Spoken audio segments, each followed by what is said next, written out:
kufanele ukuthi uzube perfect ukuze abantu babe inspired noma abantu babone ukuthiza bangakufunda kwena.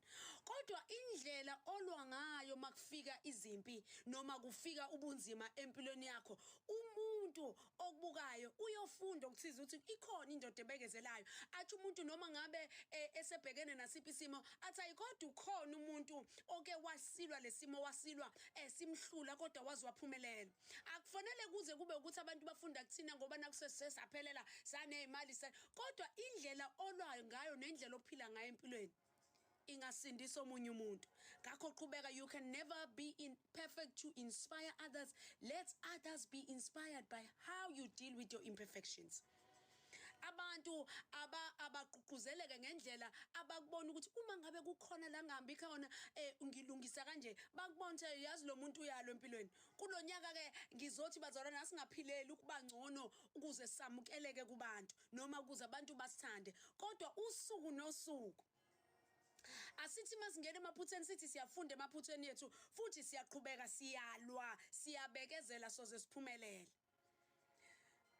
Ukuthi abanye abantu basibheka kanjani basamukela ngesikhathi sihamba ezimene ezingazinhle noma senze amaphutha angasikhathazi bazalwane. Bakhona bazofuna uma ngabe uzolela ukuthi uphila impilo ethi yazini sengilwela abantwana bami ukuthi abafundi ukuthi nane ngesikhathi esizayo uma amaphutha yenzeka siyaqhubeka silwe siye phambili. Akufanele ngize ngiphelele kube khona abantu abafunda ukuthize kumina. Indlela obekezele ngayo singafunda, indlela ekuthe izinto mazikunetha ngayo wama ngakhona singafunda, indlela othe mawenza amaphutha wazibuyisela ngakhona kuNkulunkulu siyayifunda lo ndlela. Akudingi ukuthi sesiphelele sesibe ngcono kubantu bese kuthiwa ayike sifunda okungcono. Ngeyikhathi ezinzima sofunda kubani? So ezinye izinto uzodlulela kuzona mzalwane wami ukuthi kufunda abanye abantu ukuthi uNkulunkulu uzokuqinisa, uNkulunkulu uzokubuyisa. Abanye bakhulelwa abazala baphinde bama. Khona intombazane nje ngeke ngikhohlwe. Yabona ngeyikhathi kusanqunywa kakhulu angazi manje kusanqunywa emabandleni.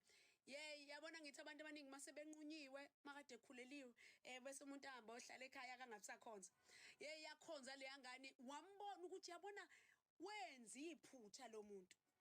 Uyalibona ke leyo ukuthi alishiwongo ngomlomo ukuthi kwenzeka iphutha. Wakhonza nesisu sakhe wazozala, wathi ebuya kozala wabuya nengane yakhe wazokhonza uNkulunkulu. Ngoba kusikho ukuthi kufanele siphile impilo ngoba kufunda umuntu ngoba kube sibe ngcono kuphela kwenzeka izinto ezinhle. Nangezinto ezimbi siyafunda. Kuthi hayi lo mzalwane hayi wamphilela uNkulunkulu wammela uNkulunkulu wahlala kuNkulunkulu ngisho esenamaphutha sesimjajile thina.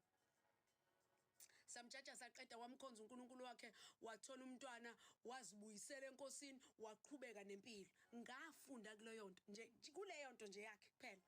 Khathi abanye sibabonile bemiswa abanye bengena ezimeni bahambe bocasha ukuthi hayiphila nje uNkulunkulu akuphi umusa wakhe uphile kusinda abanye abantu ngenxa yesimo wena odlule kusona waqinisela.